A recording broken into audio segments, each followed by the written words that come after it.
독도는 일본 고유 영토라는 역사 왜곡을 당장 중단하라.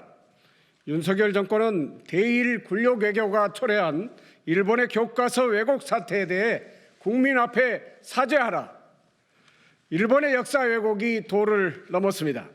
정부의 강제 동원 제3자 변제 해법 발표 3일 만에 일본 외무상이 강제 동원은 없었다고 단언하고, 한일 정상회담 기자회견에서 기시다 일본 총리가 강제 동원 피해자를 옛 한반도 출신 노동자로 표현할 때부터 예견되었던 일입니다.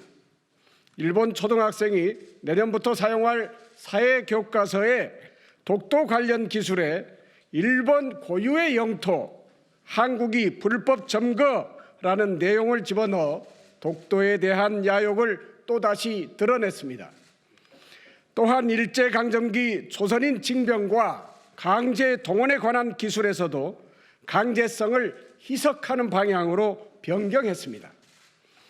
검정 통과본 교과서 기술 현황을 보면 70년 정도 전부터 한국이 독도를 불법으로 점령하고 있다. 일본은 반복하여 항의하고 있다. 지원해서 병사가 된 조선의 젊은이들 등이 대표적인 기술입니다. 네, 일본에게 엄중하게 경고합니다. 과거 일본 제국주의에 희생된 패자들이 한국은 물론 세계 곳곳에 아직도 살아 숨쉬고 있습니다. 여전히 그들은 고통 속에서 지내고 있습니다. 그런데 이러한 역사적 사실을 부정하는 것은 물론이고 이웃나라의 영토까지 탐욕을 멈추지 않는 것은 도저히 문명국가라고 볼 수 없습니다. 그동안 일본 정부의 과거사 관련 사죄와 반성은 대체 무엇이었단 말입니까? 당장 역사 왜곡을 중단하고 사과하십시오. 일본은 역사 앞에 부끄럽지 않은 국가가 되기를 바랍니다. 이번 일본의 역사 왜곡이 한일 정상회담 직후에 드러났다는 점은 더욱 충격적입니다. 윤석열 대통령은 강제징용 해법으로 제3자 변제안을 내세우면서 굴종 외교, 굴욕 외교의 모습을 보였습니다. 그 결과물이 고작 일본의 역사 왜곡과 독도에 대한 야욕이란 말입니까? 한일 정상회담 직후 열린 국무회의에서 윤석열 대통령은 과거는 직시하고 기억해야 하지만 과거에 발목이 잡혀서는 안 된다면서 일본은 이미 수십 차례에 걸쳐 우리에게 과거사 문제에 대해 반성과 사과를 표한 바 있다고 강조한 바 있습니다. 도대체 누가 미래로 가는 발목을 잡고 있는 것입니까? 도대체 누가 과거를 직시하지 못하고 있습니까? 이런 상황에서 일본의 역사 왜곡이 드러난 것입니다. 한일 정상회담 직후 일본의 역사 왜곡을 서슴없이 드러냈다는 점에서 다시 한번 한일 정상회담이 진실에 무엇인지 묻지 않을 수 없습니다. 이제라도 한일 정상회담의 진실을 국민에게 솔직하게 고백하기 바랍니다. 윤석열 대통령과 정부에 촉구합니다. 이제라도 대한민국 대통령과 정부의 역할을 제대로 해 주십시오. 대한민국의 대통령과 정부답게 일본의 역사 왜곡에 제대로 항의하고 우리의 역사와 영토를 지키는 일에 앞장서 주십시오. 일본의 역사를 팔아넘기고 영토마저 팔아넘기는 대통령과 정부로 역사에 기록되지 않기를 바랍니다. 윤석열 정권의 국민의 이름으로 요구합니다. 대통령이 직접 일본의 역사 왜곡에 대한 유감 입장을 밝히고 일본 정부에 강력히 대응하라.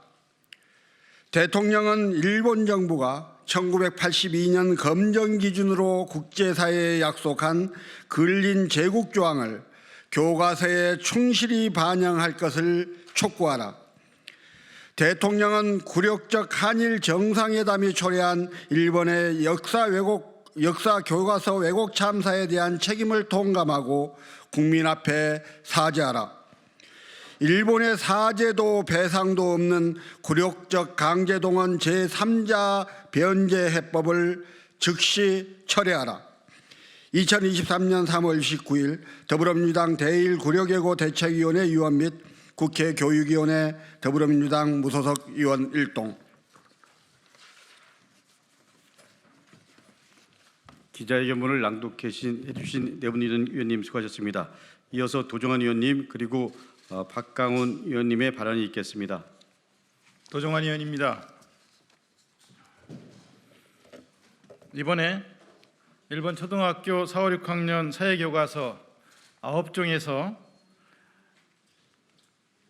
9종과 관련된 학습 지도 요령에 보면 이런 얘기가 나옵니다. 죽도는 한 번도 다른 나라의 영토가 된 적이 없다는 의미에서 우리나라의 고유의 영토라는 것을 언급하고 설명하는 것이 중요하다. 우리나라의 고유의 영토가 대한민국에 의해서 불법으로 점거되어 있다는 것과 우리나라는 죽도에 대해서 대한민국에게 반복해서 항의하고 있다는 것을 가르쳐야 한다. 우리의 눈과 귀를 의심하게 됩니다. 일본이 학생들에게 이렇게 가르치겠다고 검정 통과한 교과서를 언제까지 묵과해야 합니까? 언제까지 지켜보고 있어야 합니까? 징병에 대해서 전에 기술됐던 교과서에는 남성은 일본군 병사로서 징병당하고라고 기술했던 부분을 남성은 일본군 병사로서 참여하게 되었고라고 바꿔 기술을 해서 가르치겠다는 겁니다. 징병과 참여는 천지의 차이가 있습니다. 국가가 동원했다는 것, 강제로 동원했다는 것의 의미를 담은 징병을 참여하게 되었다고 하면 자발적 참여를 뜻하는 것으로 가르치게 될 겁니다. 역사 왜곡입니다. 병사가 된 조선의 젊은이들이라고 도쿄서적에서 기술했던 것을 지원해서 병사가 된 조선의 젊은이들로 바꿔서 가르치도록 이렇게 바꾸겠다는 겁니다. 지원이라고 표현한다는 것은 이것은 역사에 대한 왜곡을 넘어서서 이것은 범죄입니다. 이렇게 가르치겠다고 하는 것에 대해서 우리 정부는 어떤 자세와 어떤 태도를 보이고 있습니까? 일본의 역사 왜곡을 당장 중단하고 사과하라고 더 적극적으로 정부가 나서야 된다고 저희는 생각합니다. 그리고 대통령이 더 적극적인 역할을 해야 된다고 생각을 합니다. 그런데 일본이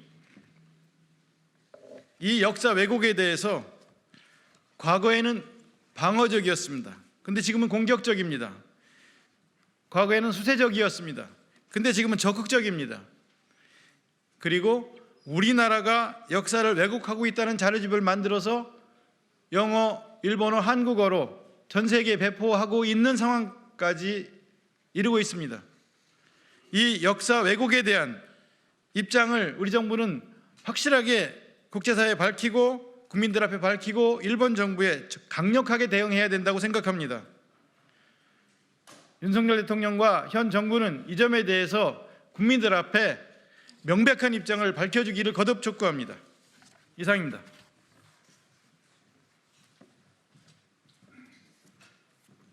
네, 국회의원들이 오늘 이와 같은 회견장에 서지 않아야 되는데 서는 일을 윤석열 대통령과 정부가 막았어야 되는데 이런 참담한 일로 이 자리에 서게 돼서 부끄럽기도 하고 매우 화가 나기도 합니다. 역사 왜곡은 제2의 침략입니다. 독도 관련 초등학교 교과서 기술은 일본의 침략을 정당화하는 것이고 전후 처리조차도 무시하는 국제사회에 통용되는 보편성을 완전히 일본식으로 깔아뭉개는 반문명적 행위입니다. 윤석열 대통령은 과거에 발목이 잡혀서는 안 된다고 얘기했습니다. 대단히 점잖고 훌륭한 말씀인데요. 일본은 과거의 뿌리를 받고 있습니다. 발목이 잡혀서는 안 된다는 정도가 아니라 뿌리를 받고 과거의 침략 역사를 정당화하고 앞으로도 계속 반복적으로 지속적으로 이 주장을 해 나갈 것이다. 그래서 젊은이들에게, 자라난 청소년들에게 잘못된 역사를 가르치도록 해야 된다. 이렇게 가르쳐야 된다라는 참으로 어처구니 없는 지침을 내리고 있는 겁니다. 저는 우리 정부의 최근의 대일 굴욕 외교를 보면서 참으로 허망한 결과를 보게 될 텐데, 참으로 허망한 결말에 이르게 될 텐데 왜 이렇게 당당할까 하는 걱정을 했었습니다. 근데 그 걱정이 너무나도 불행하게 적중해서 국민들을 지금 분노하게 하고 있습니다. 정부가 이제라도 정신을 제대로 찾아야 합니다. 그리고 국회와 함께 힘을 모아서 이 제2의 침략을 반드시 격퇴해야 할 것입니다. 네, 감사합니다.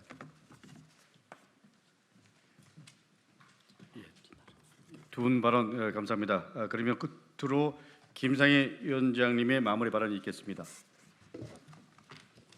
네, 정말 참담하다는 말로도 표현하기 어려운 것 같습니다. 이번 윤석열 대통령의 한일 정상회담의 후과의 끝은 무엇인지 모르겠습니다. 한일 정상회담에 임했을 때 일본은 한일과 일본의 이해관계와 관련이 되어 있는 현안들을 박진 장관의 말대로 의제가 아닌데도 다 끌어냈습니다. 독도 얘기도 하고 위안부 얘기도 하고 후쿠시마 얘기도 하고 그리고 또 초계기 얘기도 하고 전부 끌어냈습니다. 도대체 우리 대통령은 가서 무슨 얘기를 한 것입니까? 이 교과서 문제는 갑자기 나온 것이 아닙니다. 그동안 끊임없이 이 역사 왜곡을 하는 교과서 문제가 됐었고, 그리고 검정 과정이 진행됐었습니다. 그리고 이것이 발표되는 것이 곧 코앞에 있었습니다. 그러면 이 부분과 관련해서 우리 정부, 대한민국의 입장이 있었어야 되는 거 아니겠습니까? 끊임없이 아베 극우 정권부터 시작해서 계속되는 역사 왜곡과 대한민국에 대한 공격이 있었는데 도대체 정상회담 가면서 한일 간에 우리가 짚어야 될 것을 하나라도 알고 갔는지, 왜 가서 하나도 짚지 않았는지, 며칠 후면 발표될 이 교과서 문제 하나도 왜 얘기하지 못했는지, 정상회담 기자회견 그 현장에서 기시다 총리가 한반도에서 온 조선 노동자라고 얘기한 그 사실을 어떻게 그대로 듣고 있었는지, 그 이후에 강제성이 없다고 하는 것도 왜 그대로 있었는지 우리는 도저히 납득할 수 없습니다. 다시 한번 촉구합니다. 대통령이 이제라도 일본 정부에 강력하게 대응하십시오. 일본 정부에 강력하게 대응하지 않는다면 우리 국민들은 윤석열 대통령을 심판할 것입니다. 네, 이상입니다.